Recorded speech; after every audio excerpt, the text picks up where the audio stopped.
안녕하세요. 반갑습니다. 자, 1강입니다. 아까 방금 오리엔테이션에서는요, 다소 무거운 분위기로 한국사의 중요성이라던가 아니면 여러분들이 왜 한국사를 이제 더 지금 이 시점에서 열심히 해야만 하는가, 자, 이런 것들을 많이 이야기했었는데, 자, 지금은 본 수업이니까 재미있게 가볍게 한번 시작해 보도록 하겠습니다. 자, 지금도 역시 실핀 투혼입니다. 자, 들어갑니다. 자, 첫 번째, 우리는 1강에서요, 역사의 의미와 선사시대의 전개에 대해서 배울 겁니다. 자, 그렇다면은, 자, 어떤 걸 오늘 배울 거냐? 초간단 예습! 빠밤! 자, 첫 번째는요, 역사의 의미예요. 자, 이거는 우리가 역사를 사실로서 볼 것인지 아니면 기록으로서 볼 것인지, 자, 이런 측면에 대해서 공부하는 파트이고요. 여기는 시험에 많이 나오진 않아요. 그렇지만 내신에는요, 간혹 가다가 좀 중요하게 다뤄질 수 있기 때문에 봐야 되는 부분이고요. 여기는 이해만 하고 지나가시면 됩니다. 수능에는 절대 안 나옵니다. 자, 그 다음에, 자, 두 번째, 우리나라의 선사시대라고 나와 있습니다. 자, 이 부분은요, 자, 우리 민족의 기원이 언제부터 시작이 되었는가를 보면서 동시에 구석기와 신석기 시대, 우리가 늘 국사 맨 처음 공부할 때 배우는 부분 있잖아요. 자, 여기 들어갑니다. 자, 여기인데, 여기는요, 여기에 비해서는 왜 이렇게 좀 더 있어요? 뭐, 톡이라던가 아니면 유물이 나온 지역들, 이 지역이 좀 헷갈리죠, 그죠? 그리고 이 구석기, 신석기 시대의 도구 이름들, 자, 이런 게 좀 헷갈립니다. 요것들 좀 보도록 하겠습니다. 자, 그리고 그 다음에, 자, 세 번째. 자, 청동기, 초기 철기 시대인데요. 자, 청동기를 사용한 시대와 그리고 철기를 조금씩 사용하게 되는 시기, 그 시기를 같이 이렇게 해서 보도록 할 겁니다. 자, 상대적으로 중요한 부분은 이 부분과 이 부분이고요. 우리가 공부를 할 때, 자, 구석기, 신석기, 청동기, 철기 이렇게 나눴을 때, 자, 구와 신을 같이 보고요. 그 다음에 철과 청을 같이 보는데 주로 시험에서 물어볼 때는요, 신석기하고 청동기를 같이 이렇게 물어봐요. 왜냐면 따로 개념이 떼어져 있기 때문에 대부분 교과서에서 이렇게 따로 가르치거든요. 떼어져 있다 보니까 여기랑 여기를 같이 묶어서 이렇게 물어봅니다. 그러니까 여러분들이 요 점에다가 좀 집중을 하시고요. 제가 그 부분을 잘 설명해 드리도록 하겠습니다. 자, 그러면 넘어가서 자, 역사의 의미란 무엇인가 한번 보도록 할게요. 자, 역사라고 하는 거는요, 자, 의미가 조금 있습니다. 의미가 좀 달라요. 자, 첫 번째, 사실로서의 역사라고 하는 역사는요, 객관적 사실, 그리고 과거 사실들의 집합체라고 하는 그런 의미의 역사입니다. 자, 예를 들면, 아주 편하게 예를 들면 이런 거예요. 자, 2002년에 한국 축구 대표팀은 월드컵 4강에 진출했다라고 하는 거죠. 여기는요, 전혀 의견이 없어요. 의견. 어떤 사람의 주관적인 느낌이나 감정이나 의견이 들어가 있지 않아요. 그냥 객관적인 사실이에요. 이게 바로 사실로서의 역사입니다. 자, 좀 더 우리가 실생활에 가까운 예. 나는 1등 했다. 나는 한국사에서 1등 했다. 라고 했습니다. 그냥 이거는요. 자, 사실로서의 역사예요. 자, 그러면 기록으로서의 역사는 뭐냐? 자, 이거는요. 말 그대로 기록이라는 걸 중요하게 생각하는 겁니다. 자, 예전에, 오래전에 어떤 역사가가요, 이걸 썼어요. 어떤 역사적 옛날 이야기를 썼어요. 쓸 때 이 역사가라고 하는 사람은요, 기록을 하게 되는데, 기록을 할 때 자기의 의견이 들어갈 수밖에 없어요. 나를 쏙 빼고 주관적으로 한번 쓴다라고 하는 건 사실상 상당히 힘이 듭니다. 왜냐면 나도 사람이거든요. 그렇죠?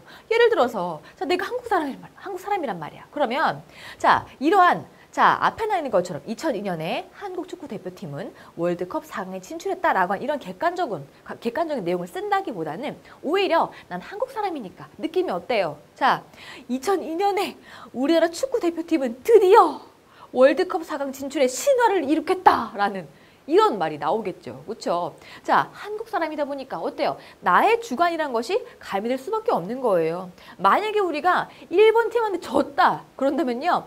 자, 이걸 쓸 때 더욱더 일본에 대해서 약간 비난조라던가 아니면 경이란 말들 이런 걸 넣어서 쓸지도 몰라요. 그렇죠? 자, 그래서 자, 기록이라고 하는 거, 이 기록이라고 하는 건요. 사람의 주관을 반영한다는 뜻입니다. 자, 똑같이 우리 실생활에 가까운 걸로 하더라도요. 자, 나는 드디어 자, 한국사에서 1등을 하는 영광을 찾았다. 자, 이렇게 쓰겠죠. 그렇죠? 기록이니까. 그렇잖아요.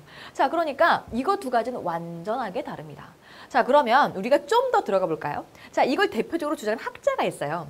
자, 사실로서의 역사를 주장한 사람은 랑케라는 사람입니다. 여러분, 이 랑케라고 하는 사람을요, 지금 잘 기억을 해두세요. 자, 여기다가 별표를 치세요. 자, 여기다가 제가요, 요거를 한번 써줄게요. 자, 파란색으로 쓰면 자, 보이겠죠? 자, 여기다 옆에다가요. 보이나요? 네, 보인다고 합니다. 자, 이름 쓰세요.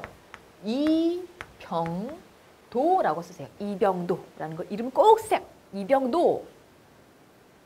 이걸 제가 왜 알려주는 거냐면요. 지금은 우리가 배우는 건 선사시대예요. 나중에 전근대사 배우고 그 다음에 근현대사로 가죠. 그죠? 여러분 여기 잘 안 보이나요?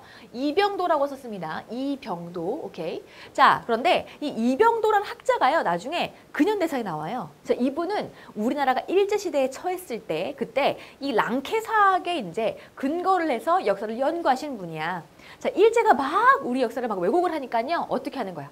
랑케사학에 기반을 해서 자, 객관적인 사실들, 자, 객관적으로 입증할 수 있는 것들만 쓴 거예요. 자, 그러면 일제가 막 왜곡하는 것들에 대해서 대항할 수 있겠죠. 그렇죠? 이렇게 해서 사실로서 역사를 아주 적극적으로 받아들이신 그런 분입니다. 그래서 이분은 언제 나온다고요?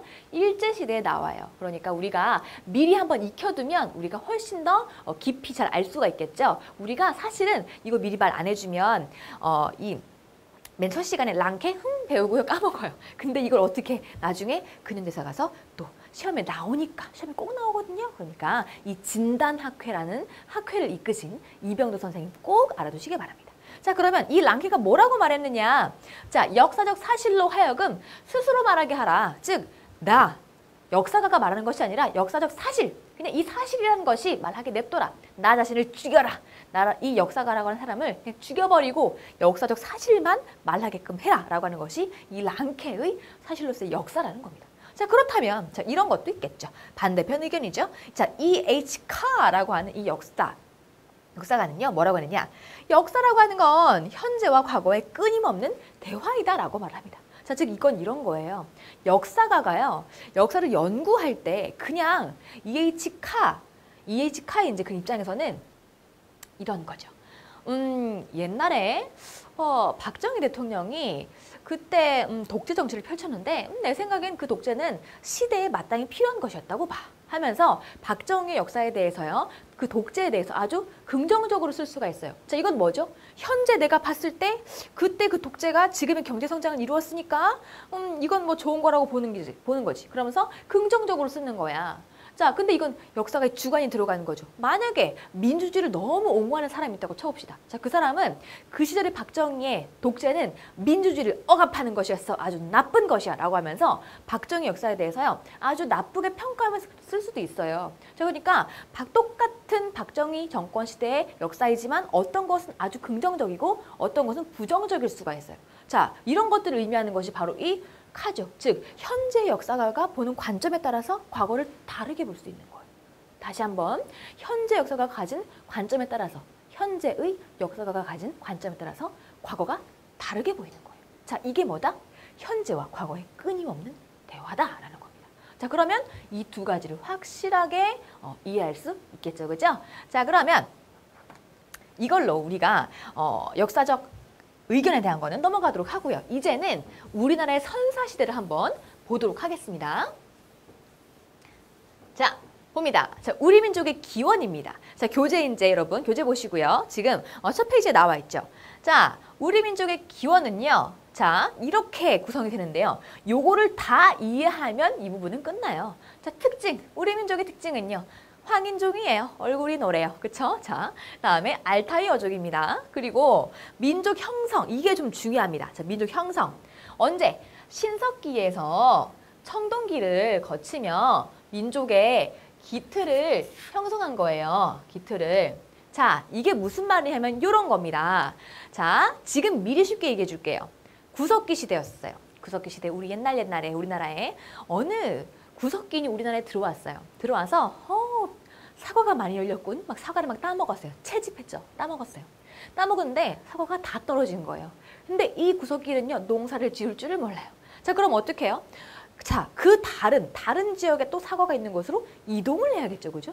자, 그래서 구석기인이 우리나라에 들어왔다가 먹을 게 다 떨어지니까 떠나갔어요. 자, 그러면 구석기 시대에 살았던 이 사람은 우리 민족의 조상일까요? 아니죠. 그죠? 알 수 없어요. 아마 있다가 머물렀다가 갔을걸. 그치? 자, 그렇지만 신석기 시대예요. 여러분이 초딩 때부터 배웠죠. 자, 신석기 시대는요. 어떤 혁명이 일어났어요. 농업혁명이라는 것이 일어났었습니다. 그렇죠? 자, 농업혁명은 어떻죠? 농업을 해요. 자, 그러니까 농사 지으려면 정착을 해야 돼요. 그치? 그러면 여기다 예쁜 집 지어놓고 예쁜 가축 우리 만들어놓고 그지? 우리 예쁜 가정 꾸려놓고요. 그 다음에 어디로? 여기서 사과가 다 떨어졌다고 갈 수 있어요? 아니요. 안 가요. 어떻게 하죠? 내가 사과 농사를 지어요. 그러면 되잖아. 그러면 계속 정착해 있겠죠. 자, 그러면 자 보는 것처럼 신석기에서 청동기를 거치면서 민족의 기틀이 형성되는 것입니다.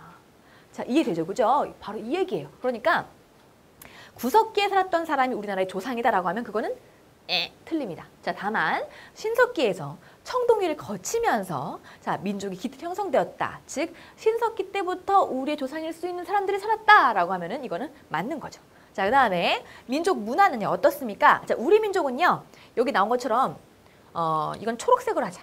농경 생활을 했습니다. 농경.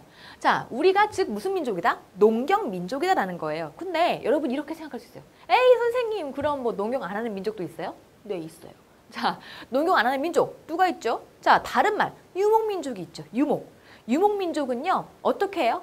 자, 떠돌아다니면서 자기 소와 말과 아니면 소, 말, 그다음에 양, 그죠? 돼지를 키우면 안 돼요. 돼지는 유목할 수 없습니다. 너무 사람보다 많이 먹기 때문에. 그래서 소나 말이나 양과 같은 것을 이제 끌고 다니면서 이제 초원을 돌아다니면서 그 가축을 가지고 함께 살아요. 자, 이들은 유목민족이 유목. 그들은 농사를 지을 줄을 몰라요. 자, 그 다음에 이런 민족도 있어요. 수렵민족, 수렵민족은 뭐냐면 사냥을 하는 거예요. 사냥. 자, 돌아다니면서 활을 쏘고 다니면서 사냥을 해요. 자, 이들도 농경민족과 달라요. 자, 근데 우리는 유목도 하지 않고 수렵도 하지 않고 농경을 하는 민족이다 라고 하는 것이 자, 우리 민족 문화의 기반을 만들었어요. 자, 요거는 우리가 이런 설명이 나오면 이게 무슨 말인가 그래서 읽고 그냥 줄치고 넘어가요. 그죠? 근데 이걸 알아야만 우리가 농경민족 말고 유목민족이나 수렵민족도 있다는 걸 알아야만 이 부분이 훨씬 더 잘 와닿겠죠. 그렇죠? 자, 그래서 자, 요걸 바탕으로 독자적인 문화를 형성했다라고 하는 것이 바로 우리 민족의 전반적인 이야기였습니다. 자, 그러면은 이제 자, 요걸 한번 보면서 다음 파트로 한번 넘어가 보도록 할게요. 자, 여기 보니까요. 어디서 많이 본 지도가 나와 있어요. 어디서 많이 봤어요. 자, 보니까 한 지도는 이렇게 진하게 칠해진 지도는요. 자, 현재의 지도예요. 현재. 그쵸? 거의 비슷하죠? 완전 똑같진 않지만 좀 비슷합니다. 현재랑. 자, 그런데 자, 현재 바다이나 자, 최종 빙기 때는 육지였다고 하는 요 연한 색깔로 칠해져 있는 요 지도를 좀 보세요. 저 어때요? 자, 여기는요, 지금 보니까, 한반도에서 일본까지 걸어서 가요. 그죠? 육지였어요. 그래서, 이렇게 갈 수 있어요. 이렇게. 자, 즉, 무슨 얘기예요? 구석기에 우리나라에 들어왔던 그 구석기인들은요, 나중에 사과 따먹다가 사과가 떨어졌으면 걸어서 일본까지 가서 그 일본 사과를 따먹었을 수도 있다는 얘기예요. 그치? 그러니까 더더군다나 이 지도를 보아도 구석기 시대 사람들 우리 조상이 아니다라는 걸 알 수 있는 거죠. 그죠? 자, 즉, 자, 이 구석기 시대는 우선 육지로 자, 우리 한반도와 일본이 붙어 있을 만큼 그리고 한반도와 중국이 이렇게 서해가 없었을 만큼 아주 추운 빙기였다라는 것과 아주 추웠다라는 것과 그리고 육지로 붙어 있어서 이동이 더욱더 좀 자유로웠다라는 것도 알 수 있겠죠. 그죠? 자, 그러면 그 다음으로 한번 가보도록 할게요. 아니 이게 뭔가요? 오잉? 오잉 이게 뭔가요? 자, 이게 뭐냐? 이게요, 우리나라의 선사시대에서 이제 찾을 수 있는 이제 모습들인데, 자, 우리가 이걸 몰라요. 자, 이거 누구예요? 누구? 여러분 친구예요? 자, 누구야? 자, 이 사람은요, 적어도 현생 인류는 아닌 것 같죠? 적어도 오스트랄로피테쿠스나 아니면 호모 에렉투스라던가 호모 사피엔스까지 호모 사피엔스 하나만 호사는요 현생 인류예요. 근데 그러니까 호사사는 현생 인류고요. 써줘야겠다. 이거는 굳이 여러분들이 시험에 나오는 건 아니니까. 자, 호사사 사피엔스가 두 개 붙는 거 슬기슬기 사람은요 현생 인류고요. 그 다음에 그 전까지 그냥 호사만 붙는 거는요 이렇게 옛날 이 구석기 시대 사람이야. 근데 자 봐요. 여러분 구석기 시대는요 거의 우리랑 전혀 다르게 생긴 사람들이 살았다고 보시면 돼요. 그냥 구석기 시대 사람은 원숭이야 이렇게 생각하면 돼요. 원숭이야. 구석기 시대는 원숭이가 살았었어. 오스트랄로피테쿠스, 호모 에렉투스, 호모 사피엔스. 이는 거의 다 진짜 원숭이에요. 우리랑 거의 비슷한 게 없어요. 자, 근데 자, 이들이 나중에 호모 사피엔스로 이제 나오게 되면서 지금 우리 현생 인류랑 똑같이 생긴 그런 호모 사피엔스가 나오게 되면서 그들이 우리랑 비슷한 생활을 하기 시작했어요. 그러다가 신석기가 온 거예요. 자, 그러면 우리가 만약에 타임머신을 타고 구석기 시대로 간다라고 하면 거기는요, 정말 원숭이 같은 사람밖에 없을 수도 있어. 그렇지만 우리가 타임머신을 타고 신석기로 간다. 신석기로 가면 이렇게 생긴 사람이 있다니까요. 로이킴도 있고요. 정준영도 있고요. 디펑스도 있어요. 다 있어요. 자, 이건 무슨 얘기? 신석기 시대 사람들은 우리랑 똑같이 생겼다. 이걸 좀 인지하라는 얘기예요. 우리가 역사를 공부하면서 신석기를 가면 너무 멀어. 너무 먼데 이렇게 그때로 돌아가면 우리랑 똑같이 생긴 사람이 있어. 그들은 신생 인류야, 현생 인류야라는 걸 우리가 체험을 하면 좀 더 가깝게 다가오죠. 그죠? 우리가 이런 것조차도 우리 역사를 배우면서 인지를 못하는 경우가 있다니까요. 구석기 시대 사람은 대부분 주로 약간 원숭이처럼 생긴 아직 진화가 덜 된 사람들이었고요. 신석기는요, 현생 인류. 자, 모두 현생 인류입니다. 알겠죠? 자, 로이킴이 나를 왜 이랑 같이 비교하는 거야? 하면서 땀을 삐질 흘리고 있어요. 자, 넘어가겠습니다. 수고했어요. 자, 작년에는 니쿤이었어. 쌤이 니쿤 좋아해서 니쿤 올렸는데 이제 또 그새 지났다고 로이킴으로 바뀌었어요. 로이킴이 얼마나 갈까요? 자, 그러면 볼게요. 자, 우리나라의 선사시대 이제 본격적으로 비교 들어갑니다. 여기는 별표 빠바방 한 5개 치세요. 자, 여기는 구석기 시대와 신석기 시대 이렇게 유적, 도구 이렇게 나눠놨어요. 자, 이 구석기 시대는요, 70만 년 전부터 시작이 되었습니다. 우리나라에서. 다른 나라로 가면 구석기 시대가 더 빠른 곳도 있어요. 근데 우리나라에서는 구석기가 70만 년 전부터 시작이 되었습니다. 자, 그때 유적은요, 이런 것이 있어요. 자, 빨간색으로 한번 해볼까요? 연천, 전곡리라는 곳이 있고요. 대표적으로 그 다음에 공주, 석장리라는 곳이 있습니다. 요 두 가지는 꼭 외우세요. 꼭. 자, 이걸 외우는 사람들은요, 아마 공부를 잘하는 사람들일 거야. 알겠죠? 꼭 외우세요. 자, 연천 전곡리라고 하는 요 지역은요, 왜 유명하냐? 왜 유명하냐면요. 잠깐 이쪽으로 좀 올게요. 연천 전곡리. 이 전곡리라고 하는 것이요, 좀 유명한 지역이에요. 요 지역이요, 경기도에 있는 요 지역인데, 연천 전곡리에서요, 주먹도끼가 발견이 됐어요. 근데 이 주먹도끼라고 하는 건 어떤 거죠? 자, 구석기 시대에요, 요거 하나 가지고 모든 구석기들이 모든 일들을 다 해결했어요. 자, 그런 도구가 주먹도끼예요. 자, 그런데 자, 이 주먹도끼가 사실은 종류가 있답니다. 하나는 한쪽만 날이 있는 거고요. 하나는 양쪽이 다 날이 있는, 자, 즉 한쪽만 날이 있는 주먹도끼에 비해서 양쪽 다 날이 있는 게, 다 날이 선 것이 더욱더 진화된 것이겠죠. 그렇죠? 자, 그런데 어느 유럽의 메비우스라고 하는 학자가 뭐라고 했냐면요, 이 동양 지역에는 주먹도끼가 발견이 되더라도 한쪽에만 날이 선 것으로 발견된다. 그러니까 이 서양에 비해서 이 동양은 이 구석기 시대부터 아주 미천한, 한쪽밖에 날이 없는 이런 안 좋은 것만 발견됐다. 즉 서양이 동양보다 구석기 시대부터 더 발달했다, 진화했다, 이런 걸 이제 주장을 한 거예요. 자, 그런데 어느 미국 군인이요, 한국에 이제 들어왔다가 1960년대쯤에 한국에 이제 여자친구랑 같이 이제 피크닉을 갔어요. 놀러를 갔는데 거기에서 웬걸 땅바닥에서 주먹도끼를 발견한 거예요. 그 군인이 조금 지질학적 지식이 있었어요. 그래서 여기에서 메비우스가 말했던 그 학설에 대한 반대 근거를 찾아낸 거죠. 그 주먹도끼가 어떻게 생긴 거야? 양쪽에 날이 있었던 거야. 그러니까 본래는 이 동양은 구석기 시대부터 맨날 서양한테 뒤지는 한쪽만 단면액석기, 한쪽만 날 있는 그런 걸 썼었는데, 아니 우리도 양쪽 날 있는 걸 썼네 라고 하면서 그걸 뒤집을 수 있는 결과를 내놨다는 거예요. 자, 그래서 연천 전곡리가 시험에 자꾸 나옵니다. 알겠죠? 연천 전곡리라고 하는 건요, 우리가 앞으로 한국사라는 과목을 배울 때 아마 거의 한 번 나올 거야. 즉, 이 연천이라는 지역은요, 거의 딱 한 번, 이때 나와요. 이때. 그러니까 이것만 알면 거의 다 올킬. 알겠죠? 그러니까 연천 전곡리는 꼭 알아두시고요. 자, 그 다음이 제가 아까 뭐 하라 그랬어요? 공주, 석장리 하라 그랬어요. 자, 이것도 중요해요. 자, 그런데 이 공주 석장이는 왜 유명하냐면 구석기도요, 시기가 나뉘어요. 전기, 중기, 후기 나뉘거든요. 자, 근데 이 공주 석장이는요, 너무나 살기 좋았던 나머지, 자, 전기 시대에도 구석기인이 살았던 유적이 발견되고요.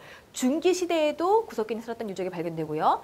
자, 구석기 후기 시대에도 구석기인이 살았던 유적이 발견이 돼요. 즉, 공주 석장에 가서 땅을 파면 처음에는 자, 구석기 후기 시기에 유물이 나오고 또 파면 중기, 또 파면 전기 시대에 유물까지 다 나온다는 얘기예요. 즉, 자, 이 공주 석장이 마치 쇼윈도우의 그런 이제 상점처럼, 쇼윈도우에 있는 상점처럼 모든 구석기 유물이 다 있다는 얘기예요. 그래서 이것도 시험에 자꾸 나옵니다. 그래서 자, 공주 석장리와 연천 전곡리가 나오면 요 두 가지는 구석기 시대의 유적지구나라는 걸 알면 됩니다. 알겠죠? 요 두 가지. 자, 이 연천 전곡리는요, 딱 한 번, 이때만 거의 나오는 반면에 공주는 앞으로 자꾸 나와요. 그러니까 공주도 이제 눈여겨보시기 바랍니다. 알겠죠? 공주지요. 자, 그러면 이제 다시 이쪽으로 가겠습니다. 자, 그러면 이제 신석기를 좀 보도록 할게요. 자, 신석기의 유적은 어디가 있을까요? 자, 여기는 서울 암사동 유적지가 있고요. 평양의 남경이 있어요. 평양 남경. 자, 우선은 연도 보기 전에 여기 먼저 보면요. 자, 서울 암사동은요, 서울 사시는 분들은 알겠지만 저쪽 송파 쪽에 이제 그쪽으로 가면 돼요. 여기 가게 되면요, 암사동 유적이라고 해서 신석기 때 있었던 움집이 있어요. 여기는 한 4명에서 5명이 살 만한 그런 유적지인데요. 자, 그 움집에 이렇게 움집을 가만 보잖아요. 되게 안락하게 느껴져요. 정말 사람이 되게 살기 좋게 된 것 같아요. 왠지요, 노숙자들이 와가지고요, 추우면 거기 들어가서 살아도 될 것 같아요. 되게 잘 만들었어요. 신석기들이 의외로 아주 똑똑했습니다. 그래서 자, 이 움집들이 쭉 있으니까 거기 한번 가보시면 좋을 것 같아요. 나중에 시간 나요. 자, 그리고 자, 평양 남경은요, 우리가 지금은 갈 수 없지만 여기에서 자, 탄화된 좁쌀이 나왔어요. 자, 좁쌀이 탔어요. 좁쌀이 탔다라는 얘기는요, 뭔가 이거를 곡식을 어딘가에 놓고서 이거를 요리하려고 했다는 뜻이에요. 근데 이게 발견이 된 거예요. 그렇다면 자, 이 평양 남경은요, 평양 남경은 왜 중요할까요? 자, 탄화된 좁쌀이 나와서 우리나라의 자, 신석기 시대 이때에도 역시 우리나라도 마찬가지로 농경에서 시작되었다. 그리고 정착이 시작되었으며 요리를 해 먹었다라고 하는 걸 보여주는 그런 유적이기 때문에 평양 남경도 중요합니다. 그래서 자, 서울 암사동 유적지와 평양 남경 이 두 가지는요, 자, 구석기 시대 연천 전곡리와 공주 석장리와 마찬가지로 중요하게 다뤄지는 부분이니까 같이 여기도 같이 이렇게 키포인트로 잡아두세요. 자, 이 두 지역이 나오면 이 지역은 신석기 시대 유적지 이렇게 아시면 됩니다. 알겠죠? 굳이 시험에서 신석기 시대 유적지를 써라 라고 하진 않을 겁니다. 알겠죠?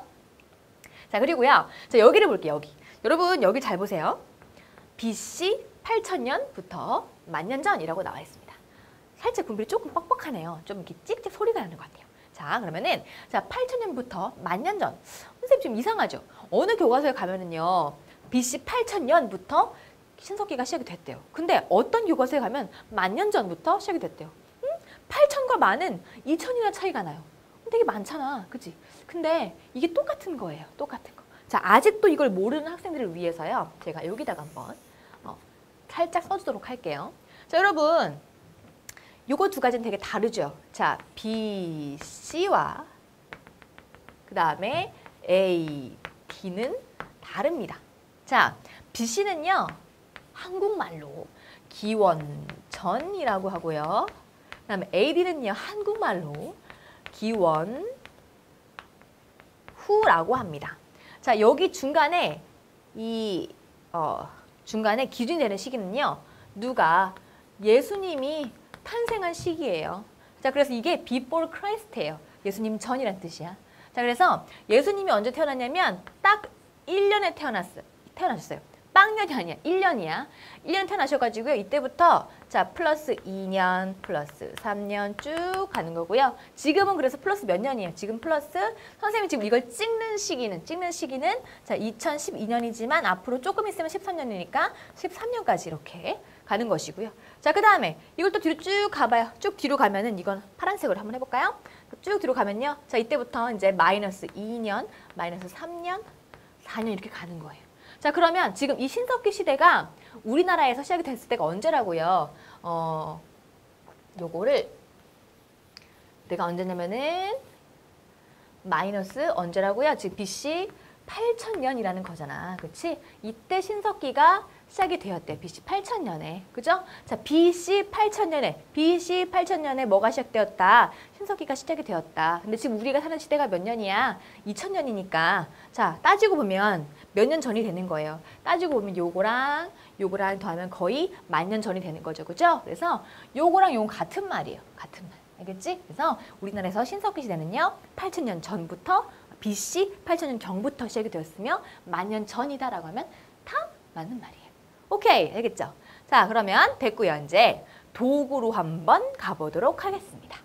자, 이 도구는요. 자, 구석기 시대 도구는 무슨 석기예요? 뗀석기예요, 뗀석기. 자, 근데 이 뗀석기를요, 이렇게 오해하시는 분들이 있어요. 뗀석기. 되게 큰 돌이에요, 이게.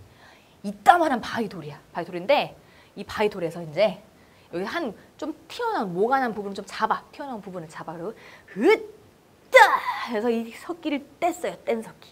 뗀석기예요? 자, 아니죠. 너무 이제 단순하게 뗀석기라고 하면 우리가 이렇게 떼다 이것만 생각을 해요. 아니에요. 어떻게 하는 거예요? 자, 이거를 이 큰 몸돌을요 이렇게 던져요. 위에서 아래로 툭 던지면 이 돌이요 안에 있는 날의 방향에 따라서 이렇게 쪼개져요. 이렇게 쪼개집니다. 쪼개지면 그 쪼개진 날이 되게 날카롭겠죠? 그걸 가지고 쓰는 게 뗀석기예요. 또는 이런 것도 있어요.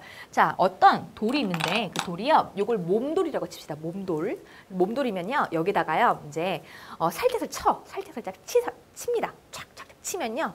여기에 일부가 떼어져 나와요. 떼어져 나와. 자, 그럼 이 얇은 거 있죠? 이 작은 거. 이걸 가지고도 뭔가 도구로 쓰는 거야. 이게 격지라고 하는 격지. 그래서 몸돌과 조금 떼어져 나온 격지. 이런 식으로 해가지고요. 이런 걸로 쓴 게 구석기 시대의 도구 방식이에요. 그러니까 뗀석기라고 하는 게 뭐 이제 워낙에 뭐 이제 원숭이 같은 그런 오스트랄로피테쿠스 아니면 호모 사피엔스, 호모 에렉투스 얘네가 썼다고 해서 아주 원시적인 건 아니고요. 적어도 나를 쪼갤 줄 아는 그런 방향은 알았다는 거죠. 그죠? 자, 그다음에 자, 여기다 플러스 뭐까지 썼다? 뼈도구를 썼어요. 자, 그리고 자, 사냥도구로는 뭘 써요? 자, 주먹도끼, 그다음에 찌개 이런 거 씁니다. 자, 그리고 조리도구로는요. 밀개, 글개를 써요. 자, 여러분 봐봐요. 자, 주먹도끼. 자, 이건 뭔지 알겠죠? 자, 어떻게 주먹으로 이렇게 쥐는 건데 이걸로 이렇게 찍는 거야.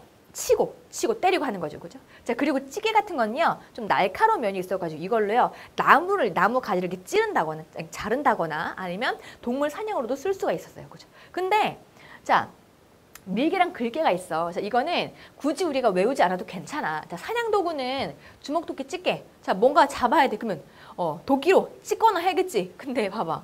밀어요. 맘먹으로 밀어. 야, 밀어. 밀면 죽어요? 안 죽죠. 그럼 글개를 긁어요. 죽어요? 안 죽어요. 자, 뭘로? 자, 밀개랑 글개 이런 것들은요. 자, 동물을 잡으면 그때 가죽이랑 살을 이렇게 발라내는 거. 자, 이런 역할을 한다거나 아니면은 자, 밀개를 통해서 조리를 하기 전 단계에 이제 이용하는 거 그런 것들 말하는 겁니다. 그러니까 이름만 알면 금방 이해가 돼요. 자, 그다음에 이제 우리가 요 파트는요. 학교 선생님이 정말 구체적으로 내신다라고 하면 이걸 낼 수도 있어요. 자, 그러면은 이걸 한번 볼게요. 여러분들은 엘리트니까 같이 봅시다. 자, 전기, 중기, 후기가 있는데요. 전기의 구석기, 그러니까 구석기 전기 시대는요. 자, 주먹도끼 하나 가지고요. 모든 용도에 다 썼어요. 모든 용도에. 이걸로요. 사냥도 하고요. 그다음에 이제 뭐 나무도 이제 이렇게 끊고요. 그다음에 조리하기 전에 이제 어떻게 좀 해보려고 이렇게 막 다 했어요. 자, 근데 나중에는요. 점점점 진화해요. 그러면서 몸돌과 격지를 만들 줄도 알고 그러면서 용도별로 도구를 따로따로 만듭니다. 아, 이거는 긁을 때 써야지. 이건 밀 때 써야지. 이건 이제 찍을 때 써야지. 다 나눕니다. 자, 그러다가 나중에 더 발전해서 구석기, 후기가 됐어요. 자, 이때는 어떻게 하느냐? 이때는요. 자, 이 석기에다가요. 나무를 이어붙여요. 그럼 뭐가 되죠?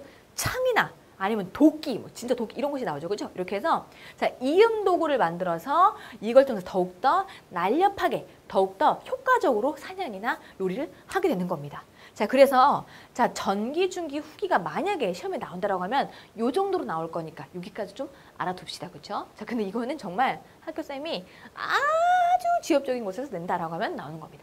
자, 그러면 넘어가서 이쪽 갑니다. 자, 이쪽은요.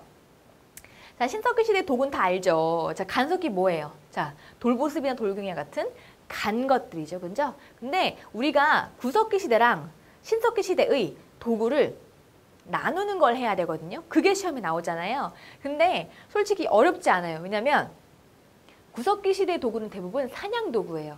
근데 신석기 시대 도구는요. 보습이나 괭이 이런 것처럼 농사를 짓기 위한 그런 도구들이 주를 이룹니다. 그래서 자, 구석기 시대의 도구들은 사냥 도구 그런 느낌의 이름이고요. 또는 자, 또는 글개와 밀개 같은 조리 도구고요. 그다음에 신석기 시대 도구는요. 자, 보습이나 괭이와 같이 다만 돌로 만들었겠죠? 이러한 이제 농경 도구죠. 그죠? 자, 그리고 토기가 있어요. 토기. 자, 신석기 시대에는 이 토기를 썼기 때문에 더욱더 농경사회다라는 걸 알 수 있는 거겠죠. 그죠? 자, 근데 여기서 잠깐 여러분 토기 왜 필요할까요? 그리고 이 토기 왜 토기가 나왔다고 해서 이것 때문에 우리가 토기가 있는 신석기 시대에는 농경이 시작되었었군 하면서 유추할 수 있을까요? 역사학자들은요. 토기를 보고서 아, 이것이 농경사회의 시작이다라는 걸 깨달았어요. 왜일까요? 왜? 자, 왜? 자, 여기서 잠깐 여담. 여러분 그동안 한 30분 수업 들었으니까 잠깐. 자, 살짝 여담할게요. 자, 선생님이요. 고향이 제주도예요. 선생님이요. 가을철에 이제 밀감이 이제 있고 그러면요. 밀감을 따러 이제 농번기 방학 때 밀감을 따러 갔었어요. 그러면은 저 혼자 딸 수 있는 밀감의 양이 얼마인 줄 아세요? 저 혼자 그것도 제가 초등학교 한 4학년 때인가 5학년 때였던 게 마지막이었던 것 같아. 제가 그때 귤을 따러 갔는데 따러 가가지고 하루에요. 20컨테이너를 땄어요. 하루에 저 혼자. 자, 그러면 저는 어린아이잖아요. 그때는 어린아이였으니까. 자, 성인들은요. 하루에 한 40컨테이너 땁니다. 근데 하루만 딸까요? 아니죠. 자, 몇 날 며칠 동안 여러 명에서 한꺼번에 같이 땁니다. 자, 이 수확물을요. 자, 그런데 제가 지금 뭘 말하려고 하는 거냐면요. 이렇게 한꺼번에 막 땄어요. 한 1000컨테이너가 나와요. 수확물이. 그러면 이거 어디다 저장할 거예요? 이거 따고서 다 먹을 거예요? 다 못 먹어요. 저장을 해야 돼요. 저장. 그치? 저장을 해야 돼. 자, 근데 저장하는 양이 엄청나게 많아. 자, 구석기 시대는요. 그냥 내가 룰루루 가다가 나무에 사과가 보이면 따서 이렇게 요거 한 바구니 정도, 2바구니 정도 이렇게 땄어요. 근데 1000바구니 막 나온단 말이에요. 그럼 어떻게 돼? 저장을 해야 돼. 그러기 위해서는 이렇게 토기가 필요한 거예요. 토기. 자, 여러분 나중에 박물관에 가보시면요. 토기의 크기는요. 천차만별이에요. 선생님보다 더 큰 것도 있어요. 자, 왜? 자, 그거는 저장하기 위한 거예요. 수확물이 너무 많아지니까 둘 곳이 없어요. 그래서 토기를요, 이제 땅에 쿡 박아놓고, 자, 거기다가 이제 음식물을 이제 수확한 거 이제 모아놓고요. 그 다음에 이제 잘 덮어서 보관하는 겁니다. 따라서 자, 이렇게 토기가 나온다라고 하는 건 농경의 시작을 보여주는 근거라고 할 수 있습니다. 알겠죠?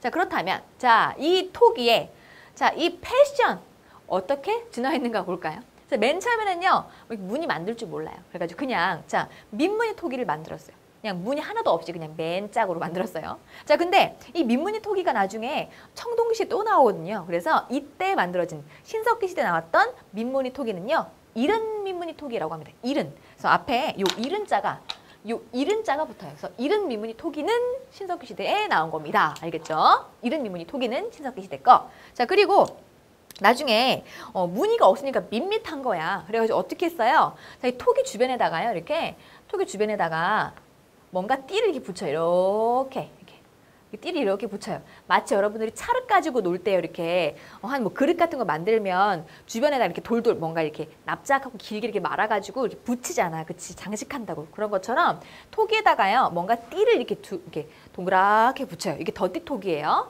요거 다음에 요게 나왔어요. 그리고 나서 좀 더 발전한 거. 좀 더 발전한 것이 바로 이 우리가 흔히 알고 있는 아주 중요한 빗살무늬 토기입니다. 빗살무늬 토기. 이거는 완전 별표 쳐야겠죠. 별표 안 쳐도 다 알겠지만. 자, 빗살무늬 토기라고 하는 건 이런 거예요. 토기가 이렇게 V라인으로 생겼죠. 그죠? V라인. 그리고 이 토기에 이런 상단부 같은 곳에 아니면 중반부 같은 곳에 이렇게 빗금이 그어져 있어요. 그어져 있고요. 그 다음에 이 아래는 별로 없어요. 근데 이거 이유가 있어요. 왜 있냐면 자, 빗살무늬 토기가 V라인이라고 그랬죠. 그죠? 그래서 이걸 토기를 만든 다음에 땅에 쿡 박는 거야. 땅에다가. 박은 다음에요. 여기다가 이제 여러 가지 요리 재료를 넣어요. 자, 그 다음에 이거를 땅에 박으면 이렇게 묻히겠죠.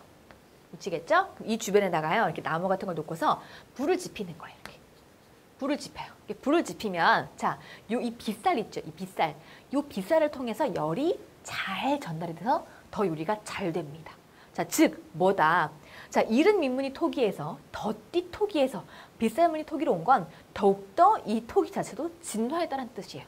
자, 이게 점점 더 진화해서 뭐가 된 거예요? 오늘날의 네팔과 같은 거는 이제 냄비가 된 거죠, 그죠? 또는 나중에 더 발전하게 되면 이건 뭐 컨테이너가 될 수도 있고, 나중에 저장용 이제 락앤락도 될 수 있는 거죠, 그죠? 어쨌든 간에 무슨 말인지 알겠죠? 자, 이거는 저장을 한다거나 아니면 요리한다거나 이러한 용도로 썼던 게 톡이란 얘기예요. 오케이? 자, 그러면 자, 넘어갑니다. 그 다음입니다. 자, 이제는 우리가 도구랑 그리고 유적을 봤으니까요. 이번에는 한번 경제를 보도록 합시다. 경제.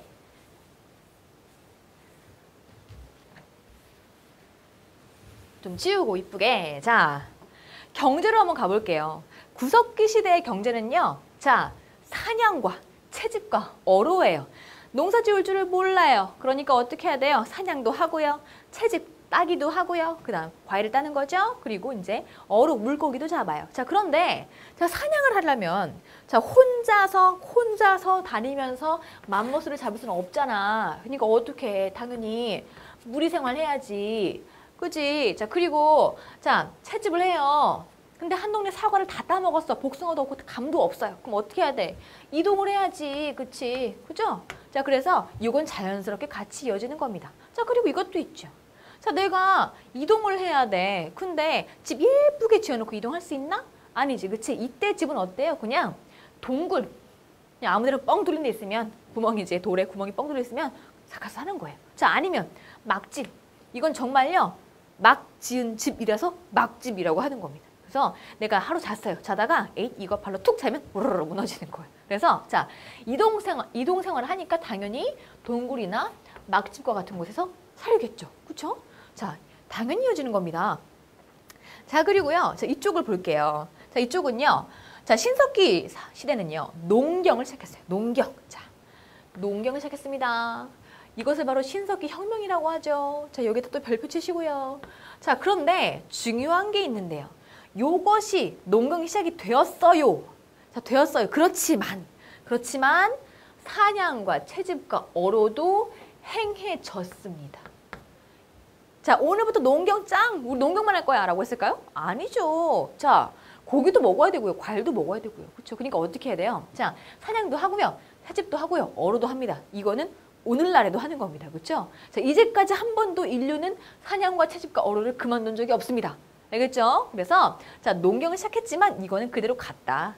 자, 그리고 여기다가 플러스. 자, 원시적인 수공업을 했어요. 수공업.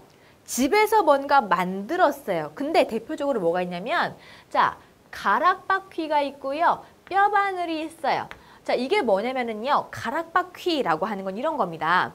자, 섬유가 나올 수 있는 그러한 식물이 있어요. 그럼 그 식물을 갖다가 이제 잘라와요. 잘라가지고요. 그 식물을 여러분 교재에 보시면 그림도 나와 있겠지만 자, 여러분 그 옆에 페이지 보세요. 오른쪽 페이지 보시면은 거기에서 가락바퀴 중간에 그림 중간에 가락바퀴와 가락바퀴 사용 복원이 나와 있죠. 그죠? 자, 가락바퀴에다가요. 식물을 이렇게 넣어요. 넣어가지고요. 이걸 이렇게 꼬거나 아니면 이제 이렇게 왔다 갔다 하면요. 그 가락바퀴 사이 조그만 구멍 사이를 실이 이렇게 뽑아져 나오는 거예요. 자, 이런 식으로 해서 뭘 했다? 원시적 수공업 또는 원시적 직조. 직조라고 하는 건 뭔가 천을 만드는 걸 말하는 거죠. 천을 만드는 거예요. 직조. 원시적 직조라는 걸 했어요. 이걸 보여주는 게 가락바퀴와 뼈바늘이죠. 일단 가락바퀴로 실을 만들고 그 다음에 뼈바늘로 꿰매는 겁니다. 알겠죠? 자, 그래서 우리가 구석기 시대로 가면 그때는 모두 다 뭘 입어요? 다 동물 가죽 이런 거 입죠. 그렇지만 나중에 자, 우리가 신석기 시대로 타임머신을 타고 가면 뭐가 있을까요? 거기에는 네, 거기 사람들은 뭘 입고 있어요?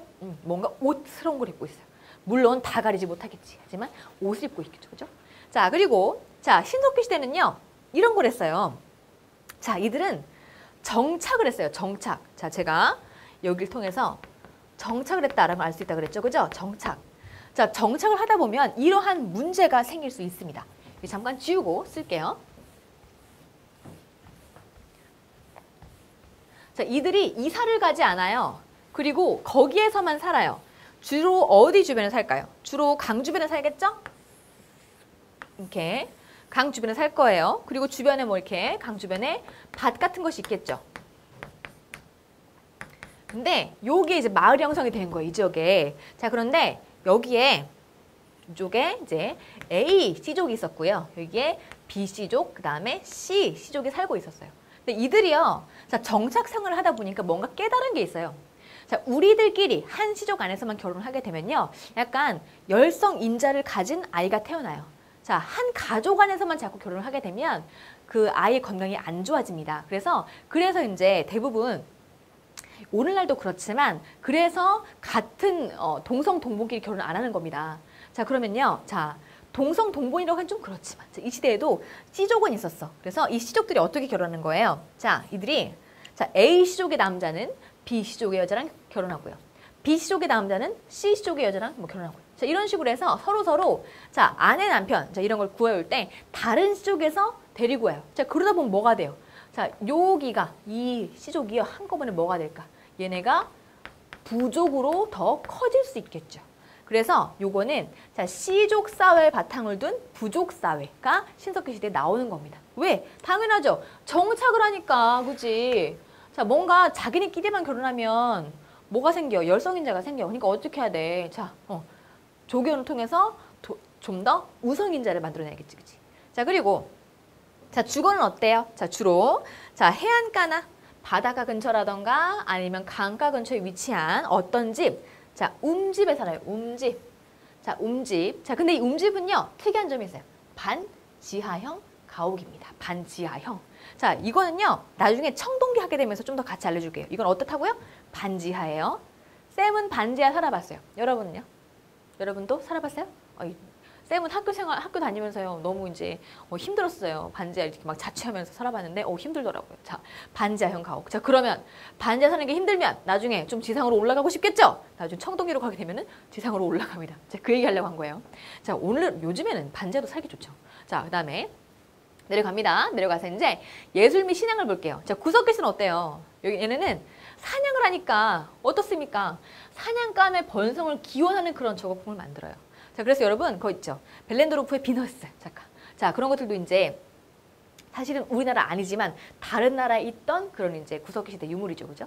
자, 어쨌든 이때는 조각품을 통해서 사냥감의 번성을 기원했고요. 신석기 시대는 자, 이때는 조개 껍데기 가면이나 아니면 자, 영혼 숭배라던가 애니미즘, 샤머니즘, 토테미즘 이러한 이제 종교 생활을 했죠. 자, 조개 껍데기 가면을 만든 거는요, 자, 이렇게 요만한 조개 껍데기에다가요, 구멍을 뚫어가지고 이렇게 장식품으로 쓴 거예요. 그러면서 뭐 종교 활동을 하기도 했었고요. 자, 근데 여러분 나중에 박물관 가서 보면 알겠지만 요 가면이 되게 생각으로 되게 작아요. 그래서 가면으로 적합하기보다는 약간 가면 모양을 한 장신구다라는 그런 설이 더 강력하다고 합니다. 자, 어쨌든 그리고요, 자, 영혼 숭배, 사람이 죽으면 영혼이라는 것이 생길 수 있다는 걸 믿은 거죠. 나름 진화한 겁니다. 자, 그리고 애니미즘은 뭔지 알죠? 애니미즘은 자, 동물을 숭배하는 겁니다. 우리나라의 이제 단군 신앙이라던가 이런 거에서 자, 곰부족, 그다음에 호랑이 부족 이런 게 있잖아요. 이렇게 우리 부족이랑 어떤 동물을 동일시하는 거 이런 게 애니미즘이고요. 샤머니즘은 무당을 믿는 거죠, 그죠? 무당이 하늘과 그다음에 이제 하늘 즉 신과 인간을 연결해 준다라고 해서 그 연결해 주는 연결고리인 샤먼을 좋아하는 거죠. 샤먼을 숭배하는 거죠. 그다음에 토테미즘. 아, 제가 죄송합니다. 선생님이 지금 잠깐 실수를 했어요. 그죠? 이거 바꿔서. 자, 토테미즘이라고 하는 거. 이 토테미즘이 바로 토템. 이게 바로 자, 동물이죠, 동물. 동물. 여기다 제가 여러분 헷갈릴까 봐 써놓을게요. 제가 혹시나 얘기한 거를 또 헷갈릴까 봐. 자, 이게 단군신앙이죠? 단군신앙. 자, 요거는 자, 단군신앙도 여기 들어가는 거예요. 자, 우리 어떤 부족이 있어요. 자, 어떤 부족이요. 우리 부족은 독수리 부족이야. 이러면서 이제 독수리의 매소눈을 가지고 있어. 이러면서 이제 우리 독수리랑 그 다음에 우리 부족이랑 동일시하는 거. 그러면서 독수리 막 숭배하고 숭상하고 막 귀히 여기는 거. 이런 게 토테미즘이에요. 자, 우리 단군 신앙에도 보면은요. 자, 호랑이. 자, 호랑이를 우리 민족의 모든 것과 동일시하는 그런 부족이 있고요. 그 다음에 곰을 또 우리 민족과 이제 동일시하는 그런 부족이 또 있어요. 자, 그러면 이거는 자, 곰과 호랑이 부족. 자, 곰 토템, 호랑이 토템 이런 게 있는 거겠죠. 자, 근데 그 다음에요. 요건요 제가 빨간색으로 쓸게요. 애니미즘이다 라고 하는 거는요. 이거는 아래서는 안 보일 것 같으니까 여기다 이렇게 쓸게요. 요거는 정령신앙이에요. 정령신앙. 자, 이건 뭐냐면 모든 사물에 정령이 있다라고 믿는 거예요. 책상에도, 나무에도, 저 하늘에도, 태양에도, 그리고 동물에도 마찬가지로. 자, 그래서 이 애니미즘은요, 동물도 들어가지만 이거는 모든 사물이 다 들어가는 거예요. 그래서 왜요? 어머님들이요, 나무 앞에다가 이제 물그릇 떠놓고 비는 거 있죠. 나무한테 빌어요. 나무가 뭐라고? 빌어요. 비나이다, 비나이다. 뭘 믿는 거예요? 이 거대한 고목에 정령이 들어있다라는 걸 믿는 거죠. 그래서 이런 거는 애니미즘이라고 하는 거죠. 그래서 요때 신덕기에서 이런 것이 나왔다라는 거 아시면 됩니다. 자, 여러분, 저도 헷갈렸으니까 여러분도 애니멀 하면서 토템 이렇게 헷갈릴 수가 있어요. 그러니까 어때요? 자, 토테미즘은 동물, 그다음에 애니미즘은 정령신앙이다라는 거 확실하게 알아두세요. 제가 마치 일부러 틀린 것 같죠? 넘어갑니다. 자, 이제는요, 우리가 청동기 초기 철기 시대, 여기를 들어갈 겁니다. 자, 잠깐 들어가기 전에요, 그림을 좀 볼게요. 우리가 요거 마치고 나면은 문제를 풀면서 복습을 해볼 건데, 이 청동기 시대를 잘 알고 지나가야 합니다. 자, 볼게요. 요게 바로 청동기 시대에 나왔던 동검입니다. 동검이에요. 자, 그런데 우리가 한번 철기를 볼까요? 짠. 와우. 철기 어때요? 무시무시하게 생겼죠, 그렇죠? 자, 도구가 발전되고 있는 것을 우리가 보고 있는 겁니다. 자, 그러면 여러분들이요, 청동기랑요, 철기 시대, 이런 걸요, 확실하게 구분을 못하는 것 같아서 제가 교재도 있지만 도표를 가지고 와봤어요. 자, 지금 이 노란색에 해당하는 부분이 청동기 시대고요, 파란색이 철기 시대입니다. 자, BC 2333년 우리나라에 단군 조선이 생겼습니다. 그죠? 이 단군 조선은 청동기를 사용하던 이제 그 나라였죠, 그죠? 그래서 이때부터 계속해서 청동기가 이용이 잘 되고 있었어요. 지금도 우리가 청동을 사용하긴 하죠. 자, 청동기 쓰긴 씁니다. 즉, 계속해서 청동을 쓰긴 쓰지만 청동기 시대라는 이름은 없어지겠죠. 왜냐하면 자, 고조선이 건국되었다가 그 이후에 한 BC 5세기, 4세기 즈음에 철기가 유입이 되거든요. 자, 철기가 들어옵니다. 어디서 들어오냐면 중국으로부터 들어옵니다. 그래서 철기가 점차 유입이 되는 거예요. 자, 그래서 기존에 있던 청동기는 쓰긴 쓰여요. 그런데 자, 원래 있던 청동기에 비해서 철기가 더 좋아. 그러니까 막 철기를 더 많이 쓰기 시작하는 거야. 그래서 이래가지고요, 철기가 점점 이용이 됩니다. 그러다가 잘 들으세요. 위만조선이 생기게 되면서 이 위만이 고조선의 왕이 되면서요, 철기를 본격적으로 유입합니다. 그래서 완전히 거의 철기를 쓰게 됐어요. 자, 이러면서요, 완전히 철기를 씁니다. 자, 그러면 우리가 이제 알고 있는 이러한 초기 철기 시대라는 건 어떤 거냐? 자, 이런 건 이런 거죠. 초기 철기 시대는요, 여기죠, 여기. 이런 건 이런 거예요, 여기. 자, 초기 철기 시대라고 하는 건요, 자, 철기가 사용되긴 사용되는데 어때요? 자, 청동기도 사용되고 철기도 사용되고 두 개 다 사용되는 시기. 하지만 철기 비중이 아주 크진 않은 시기. 그런 시기가 초기 철기 시대입니다. 자, 우리가 나중에 배우게 되는 고구려, 부여, 옥저, 동해, 사만. 자, 이 나라들이 나눈 시기는요, 철기 시대예요. 철기 시대. 그러니까 요거를 구분하셔가지고 아실 필요가 있습니다. 알겠죠? 자, 그러면 넘어가서 보도록 할게요. 자, 청동기, 초기 철기 시대를 보도록 하겠습니다. 자, 청동기와 초기 철기 시대는요, 그 도구를 가지고서 나누게 되는데요. 자, 청동기 시대는 BC 2000년경에 시작이 되었습니다. 자, 그런데 우리가 이거 알고 있죠? 선생님, BC 2333년에요. 단군 조선이 생겼다면서요. 걔네가 청동기 썼다면서요. 근데 왜 BC 2000년경이에요? 이렇게 물어보죠. 자, 이거는 한반도의 기준치입니다. 자, 단군 조선은 저 위쪽에 이제 환인 쪽에서 생겼었죠. 그죠? 그래서 약간 좀 틀려요. 자, 우리가 좀 더 위로 올라가가지고 지금의 만주, 즉 예전에 환인이 있던 그런 지역으로 가게 되면요. 자, 그 지역은 좀 더 빨라요, 시기가. 알겠죠? 자, 그리고 초기 철기는 아까 방금 말했던 것처럼 BC 5세기경부터 점점 유입이 되게 됩니다. 자, 그러면 청동기 쭉 한번 먼저 보도록 할게요. 자, 청동기 시대는요, 비파형 동검을 사용했어요. 비파형 동검. 비파형 동검을 사용했습니다. 노란색으로 쓸게요. 이렇게. 자, 이 비파형 동검을 썼습니다. 자, 그리고 동시에 거친 무늬 거울을 썼어요. 비파형 동검은 어떻게 생긴 건지 다 알죠? 자, 이렇게 비파 모양으로 생긴 것인데요. 자, 이게 칼이에요, 칼. 자, 그리고 그 아래 손잡이랑 이제 손잡이랑 그 몸체를 끼우는 부분이 있는데요. 자, 이걸 제가 말씀드리고 나중에 세용동검할 때 한 번 더 자세하게 말을 할게요. 자, 그리고 자, 농기구는요, 반달 돌칼을 썼습니다. 반달 돌칼은요, 이렇게 생겼죠. 반달 돌칼은 반달처럼 생겼어요. 그리고 구멍이 뻥 뚫렸어요. 그러면 이 반달 돌칼에다가요, 새끼줄 이렇게 이어가지고요, 여기다가 손을 끼우는 거예요. 그래서 이게 거의 손보다 훨씬 좀 커요. 이만큼 커요. 그럼 이걸 가지고서 벼 이삭을 추수하는 거예요. 벼 이삭을.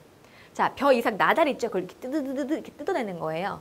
자, 그러면 이게 반달 돌칼인데, 반달 돌칼은 즉 벼 이삭을 추수하는 거니까 농경 도구죠. 이걸 가지고 동물을 사냥하는 거 아니에요. 그죠? 농경 도구예요. 알겠지? 자, 그리고 이걸 통해서 청동시대에 벼를 재배했구나. 벼 이삭을 추수하는 거라면. 그러니까 벼를 재배했구나라는 걸 알 수 있죠. 자, 그리고 바퀴날 도끼라고 해서요, 동그란 돌에다가 그 사이 구멍을 뚫어가지고요, 거기다가 이제 나무를 끼워서 도끼로 쓰는 거예요. 자, 그러면 우리가 흔히 하는 도끼는 날이 한 방향에만 있지만 이거는 바퀴 모양이니까 원으로 다, 주변이 다 도끼겠죠. 그렇죠? 이런 식으로 도끼를 쓰는 겁니다. 자, 그리고 이런 것이 간섭기를 계속 쓰는 것이고요. 그 다음에 토기는 아까 방금 나왔던 것처럼 민무늬 토기를 씁니다. 민무늬 토기. 자, 그리고 뭐 붉은 간토기 이런 것도 나오는데요. 이건 그렇게 중요하진 않고요. 이것도 같이 줄을 쳐주세요. 미송리식 토기. 이건 이따가 문제 풀면서 볼 거예요. 여러분 거기에 자, 5페이지 보게 되면 신석계 그림이 있고요. 넘겨서 이제 보게 되면은 이제 그 다음 페이지에는요. 자, 미송리식 토기가 맨 위에 그림이 나와 있죠. 그죠? 자, 이 토기가 바로 청동기 시대에 만들어졌던 그런 토기입니다. 민무늬 토기와 미송리식 토기는요. 요거는 청동기 시대의 대표적인 토기예요. 자, 이렇게 해서 자, 토기를 이용을 했었습니다.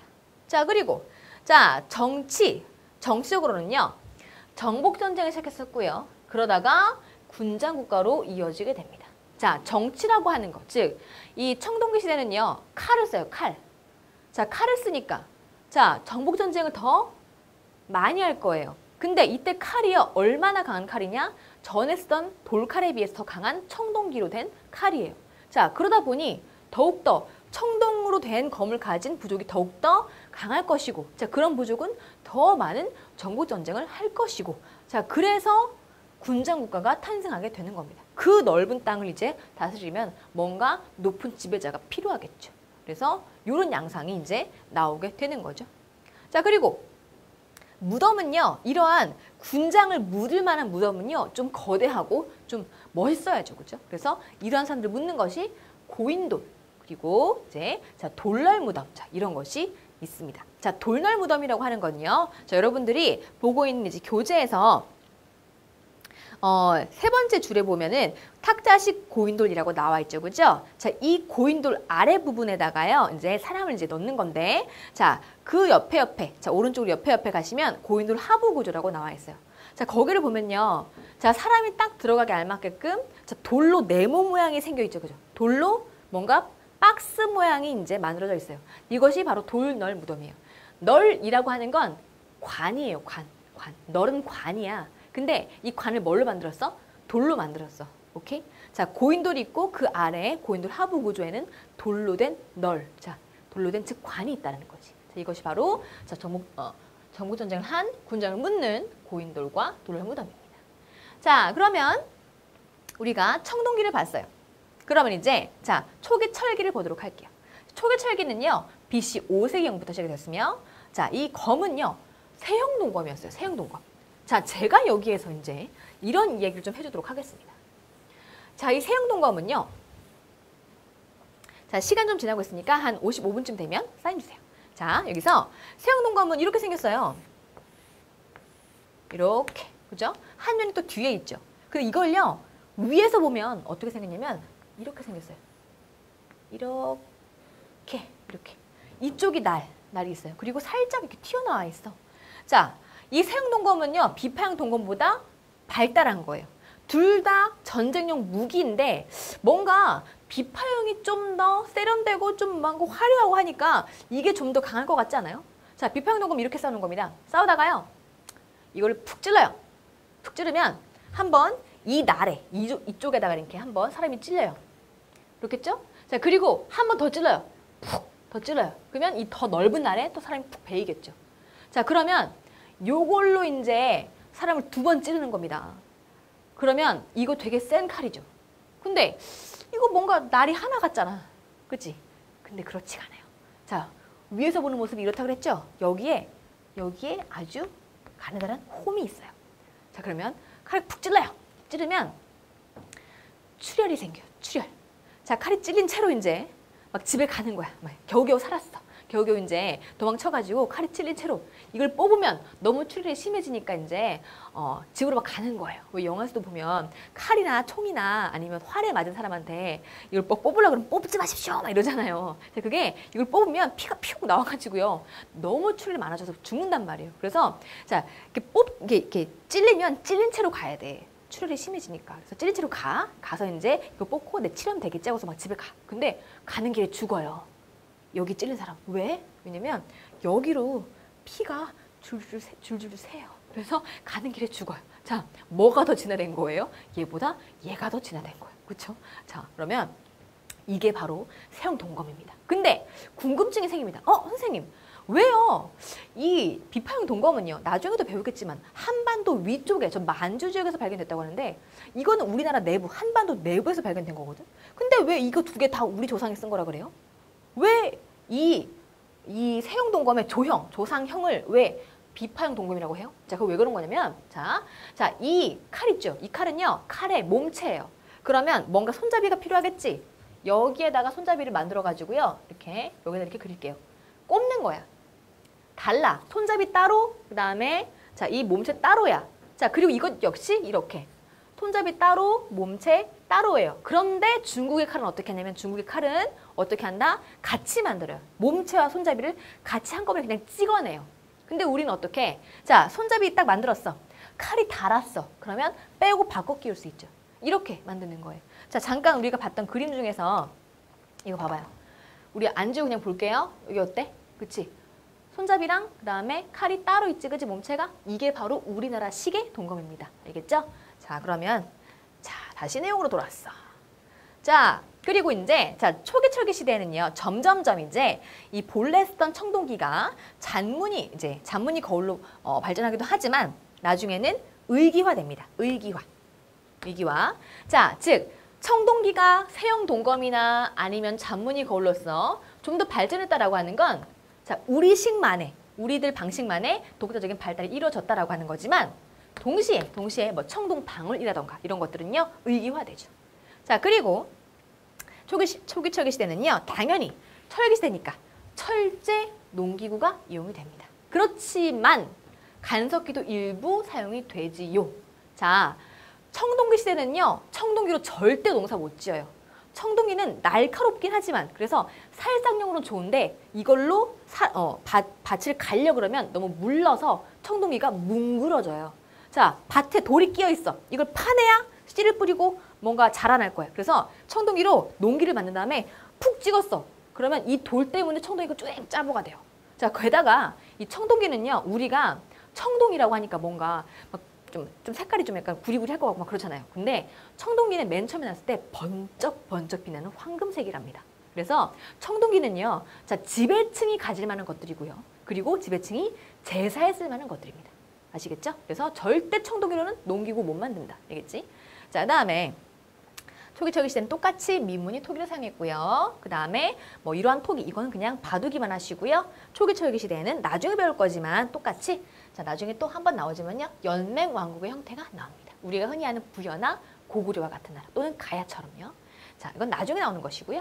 자, 그다음에 자, 이때 무덤은 널무덤과 독무덤인데요. 자, 이때는 돌로 널을 만들지 않아요. 그냥 나무관. 그리고 독무덤은 이제 항아리. 이렇게 항아리를 2개 이어 붙이는 거예요. 항아리 2개를 이어 붙여서 속에다가 사람을 이렇게 묻는 거죠. 그죠? 이렇게. 자, 이렇게 해서 청동기랑 초기철기까지 다 봤어요. 자, 이렇게 뒤에 보면요, 여러분. 이러한 청동기 시대 농업이 나와 있는데요. 여기 나온 내용들은 제가 미리 좀 보여드리는 거예요.